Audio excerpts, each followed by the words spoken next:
All right, so Volcom's moving along, and I remember the Alive We Ride campaign and everything. I mean, just the film, the athletes, the tour, everything was just bonkers. We got to see it. I mean, our customers were wild and crazy for that campaign as well. So, look, I want to jump into one of the big things that Volcom did, which was the IPO. You know, that was a pretty big deal. You know, what went through your head when you started to hear talk about going public?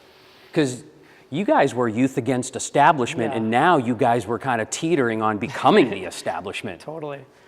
It was a push-pull for sure, because, I mean, you know, any company, and, you know, you're faced with these different kind of points in your life cycle of like, are we going to stay private forever? Are we going to do an IPO? Like, are we selling it? Like, what are we doing?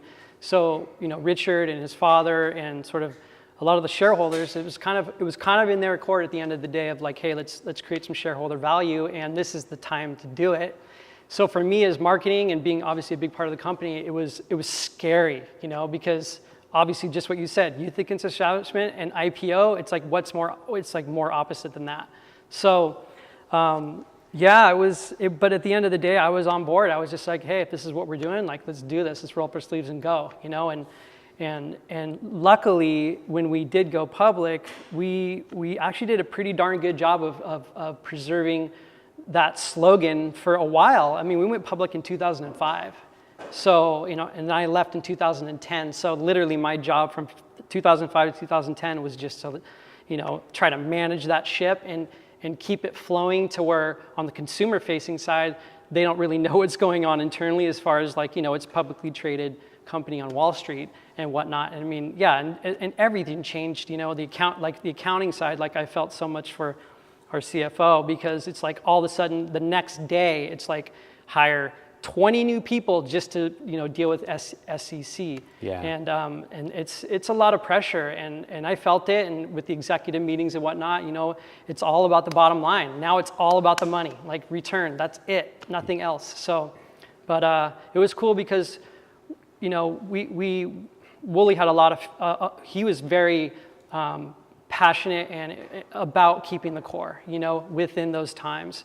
So we were able to really do a lot of things that we wanted to do, and we got a ton more money to do it. So then we were able to just like blow it up. And really the IPO was a big move to be able to compete, you know, with the other brands, right? So you got Quicksilver, Billabong, and probably O'Neill. Those are kind of the heavies at that time. And it was, do we kind of stay stagnant here and maybe just kind of fight to get up there, or do we, you know, get a big injection of cash, and then boom, we can instantly kind of hit the ground running, and that's exactly what we did.